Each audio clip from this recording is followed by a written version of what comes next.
स्वागत है आपका मेरे YouTube के मंच पर। दोस्तों, ब्रिटेन की रानी की मौत पर रोने वाली वीडियो ज़रूर देखें। आज हम जानेंगे कैसे अंग्रेज़ों ने भारत में अपना क्रूर शासन चलाया और हम गुलामी के दलदल में किस तरह फंसते चले गए थे। उनके क्रूरता के कई उदाहरण हैं, उसमें से एक है बंगाल का सूखा। 1943-44 में हालत तब और बदतर हो गए थे।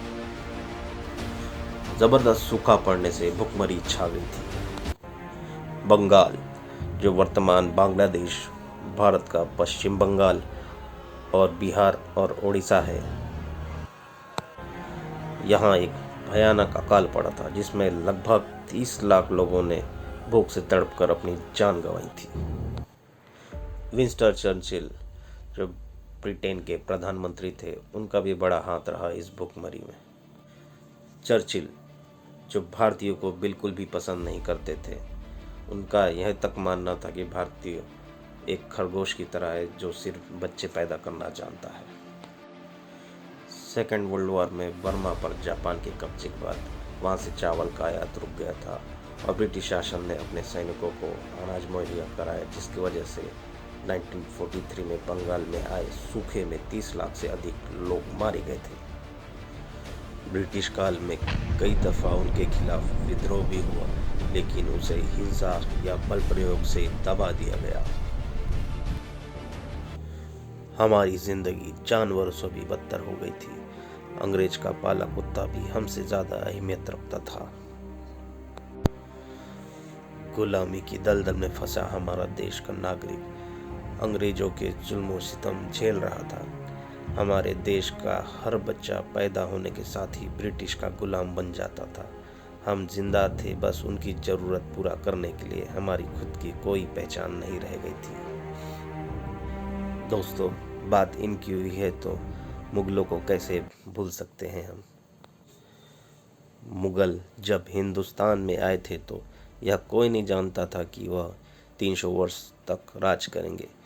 उनसे पहले भारत पर बाहर से आए कई लुटेरों ने हमला किया था और भारत के वीर योद्धाओं ने उन्हें हराया भी था।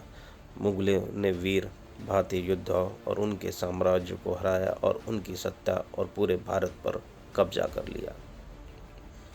भारत में बाबर मुगलों का पहला शासक था।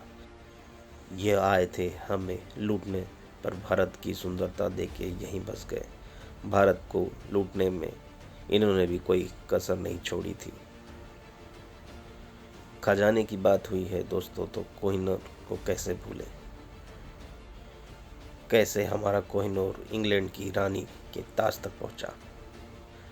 दोस्तों, भारत को सोने की चिड़िया ऐसे ही नहीं कहा जाता था।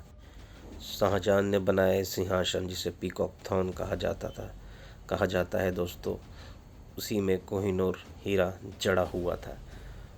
अंग्रेजों ने हमें लूट कर ये हीरा रानी के ताज तक पहुंचाया और आज भी रानी उसे बड़े शान और शौकत के हिसाब से अपने मुकुट में सजाए हुए थी। पीकॉक थ्रोन, जिसे तख्त ए ताउस भी कहा जाता था दोस्तों, 1150 किलो का बना हुआ था, जिसमें 230 किलो से भी ज़्यादा हीरे और जवाहरात मौजूद थे। कहा जाता है उस समय इसकी कीमत 1 करोड़ यानी आज के समय में 5.5 बिलियन की थी। हमारे देश की आज़ादी के लिए कई क्रांतिकारियों और कई महापुरुषों ने अपनी जान की आहुति दी है। तब जाके दोस्तों 15 अगस्त को हमने हमारे देश में आज़ादी का परचम लहराया था। गांधी जी, सुभाष चंद्र बोस, भगत सिंह, राजगुरु जैसे कई महापुरुषों ने अपनी जान गंवाई। कई परिवार के लालों ने, सपूतों ने, माताओं ने, बहनों ने खुशी खुशी मौत को गले लगाया। दोस्तों, आज जिस हम भारत में जी रहे हैं, जिस स्थिति में भी हम आज हैं, इस सभी के जिम्मेदार हमारे स्वतंत्रता सेनानी हैं। घर का हर एक वीर जिसने आज़ादी की लड़ाई में अपना योगदान दिया। पूरी दुनिया में भारत ने आज ऐसा मकाम हासिल किया है कि सारी दुनिया भारत को उसकी बढ़ती तरक्की को देख रहा है। आज नए युग का भारत देखने लायक है। किसी ने ये नहीं सोचा था कि इतने कम समय में भारत इतनी बड़ी इकोनॉमी बन पाएगा। आज एवरेज जीडीपी भारत की 8% से 9.5% के बीच में है। हमारी इकोनॉमी थर्ड लार्जेस्ट इकोनॉमी 2030 तक बन जाएगी, जो कि 8.4 ट्रिलियन तक होगी। दोस्तों, हमें भारतीय होने पर गर्व है और हमेशा रहेगा। यूं ही नहीं इसे सोने की चिड़िया कहा जाता है। अंग्रेज तो चले गए पर अंग्रेजी छोड़ गई। पता नहीं इससे आज़ादी हमें कब मिलेगी। जय हिंद, जय भारत।